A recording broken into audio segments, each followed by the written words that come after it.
ನಮಸ್ತೆ ನನ್ನ ಪ್ರೀತಿಯ ಕನ್ನಡಿಗರೇ. ಲಾಸ್ಟ್ ವಿಡಿಯೋದಲ್ಲೇ ಹೇಳಿದ್ದೆ ಮಾವಿನಕಾಯಿ ಉಪ್ಪಿನಕಾಯಿ ಹಾಕೋದು ವಿಡಿಯೋ ಶೇರ್ ಮಾಡ್ತೀನಿ ಅಂತೇಳಿ.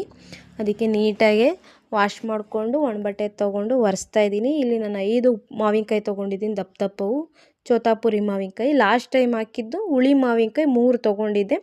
ಫಸ್ಟ್ ಟೈಮ್ ಹಾಕಿದ್ದಲ್ವ ಹಾಳುಗೀಳಾಗುತ್ತೆ ಅಂದ್ಬಿಟ್ಟು ಸ್ವಲ್ಪನೇ ಟ್ರೈ ಮಾಡಿದ್ದೆ. ಸೆಕೆಂಡ್ ಟೈಮು ಯಾಕಂದರೆ ಫಸ್ಟ್ ಟೈಮ್ ಟೇಸ್ಟು ಚೆನ್ನಾಗಿತ್ತು, ಹಂಗಾಗಿ ನಮ್ಮ ಹುಡುಗರಿಗಂತೂ ತುಂಬಾ ಇಷ್ಟ ಆಯಿತು. ಅರ್ಧ ತಿಂದೇ ಖಾಲಿ ಮಾಡಾಕ್ಬಿಟ್ರು ನನ್ನ ಮಕ್ಕಳು. ಇನ್ನು ಅರ್ಧ ಅಕ್ಕನ ಮಗಳು ಊರಿಗೆ ತೊಗೊಂಡು ಹೋಗಿದ್ದಾಳೆ. ಅದಕ್ಕೆ ಈ ಸಲ 5 ಮಾವಿನಕಾಯಿ ತೊಗೊಂಡಿದ್ದೀನಿ. ಈ ಸಲ ಚೋತಾಪುರಿ ಮಾವಿನಕಾಯಿ ಹಾಕ್ತಾಯಿದ್ದೀನಿ. ಬೆಳ್ಳುಳ್ಳಿ 5 ಗೆಡ್ಡೆ ಬೆಳ್ಳುಳ್ಳಿ ತೊಗೊಂಡಿದ್ದೀನಿ. ಲಾಸ್ಟ್ ಟೈಮ್ ಅಂತೂ ಇನ್ನೂ ಸಖತ್ತಾಗಿತ್ತು, ಈ ಸಲ ಇನ್ನೂ ಸಖತ್ತಾಗೈತೆ. ಟೇಸ್ಟ್ ಮಾತ್ರ ಸೂಪರಾಗಿತ್ತು. ಇದು ಲಾಸ್ಟ್ ಟೈಮ್ ಪೌಡ್ರ್ ಮಾಡಿ ಇಟ್ಕೊಂಡಿದ್ನಲ್ಲ, ಜೀರಿಗೆ ಸಾಸಿವೆ ಮೆಂತ್ಯ, ಅದೇ ಪೌಡ್ರ್ ಉಳಿದಿತ್ತು. ವೇಸ್ಟ್ ಮಾಡೋದು ಯಾಕೆ ಅಂತೇಳಿ ಇದಕ್ಕೆ ಆ್ಯಡ್ ಮಾಡ್ತಾಯಿದ್ದೀನಿ. ಒಂದು ಇಡೀ ಉಪ್ಪು ತಗೊಂಡು ಹಾಕಿದ್ದೀನಿ. ಒಂದು ಇಡೀ ಉಪ್ಪು, 1 ಸ್ಪೂನ್ ದೊಡ್ಡ ಸ್ಪೂನಲ್ಲಿ ಖಾರದ ಪುಡಿ, ಎಣ್ಣೆ ಕಾಯಕ್ಕಿಟ್ಟೆ, ಸಾಸಿವೆ ಬೆಳ್ಳುಳ್ಳಿ ಜಜ್ಜಿಬಿಟ್ಟು ಹಾಕಿದ್ದೀನಿ.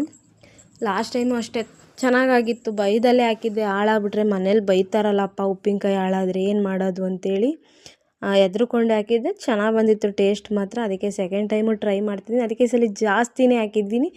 ಎಲ್ಲ ಪೀಸ್ಗೂ ಉಪ್ಪು ಖಾರ ಹಿಡಿಬೇಕು, ಒಂದೊಂದು ಪೀಸ್ಗೂ ಹಿಡಿಬೇಕು. ಆ ಥರ 10 ನಿಮಿಷ ಮಿಕ್ಸ್ ಮಾಡ್ಕೋಬೇಕು. ವಿಡಿಯೋ ವಾಯ್ಸ್ ಓವರ್ ಕೊಡ್ತಿದ್ರೆ ನನಗೆ ಬಾಯಲ್ಲಿ ನೀರು ಬರ್ತಾಯಿದೆ, ಸುಳ್ಳು ಹೇಳ್ತಾಯಿಲ್ಲ. ತುಂಬಾ ಚೆನ್ನಾಗಾಗಿತ್ತು ಉಪ್ಪಿನಕಾಯಿ ಮಾತ್ರ. ಅದಕ್ಕೆ ಒಂದು ದೊಡ್ಡ ಡಬ್ಬಕ್ಕೆ ಹಾಕಿ ನೀಟಾಗಿ 3 ದಿನದ ತನಕ ಪ್ಯಾಕ್ ಮಾಡಿ ಇಟ್ಬಿಟ್ಟು ಆಮೇಲೆ ಓಪನ್ ಮಾಡಿ ತಿಂದರೆ ಇರುತ್ತಲ್ಲ, ಹಂಗೋ ಲಾಸ್ಟಿಗೆ ಉಳಿದಿರೋದ್ರಲ್ಲ ಒಂದು ಮಿದಕ್ಕೆ ಅನ್ನ ತೊಗೊಂಡು ತಿಂದೆ. ಸಖತ್ತಾಗಿತ್ತು. ಯಾರ್ಯಾರಿಗೆ ನನ್ನ ವಿಡಿಯೋ ಇಷ್ಟ ಆಯಿತು ಲೈಕು ಕಮೆಂಟು ಫಾಲೋ ಮಾಡಿ. ಥ್ಯಾಂಕ್ ಯು, ಧನ್ಯವಾದ. ಆದಷ್ಟು ಶೇರ್ ಮಾಡಿ.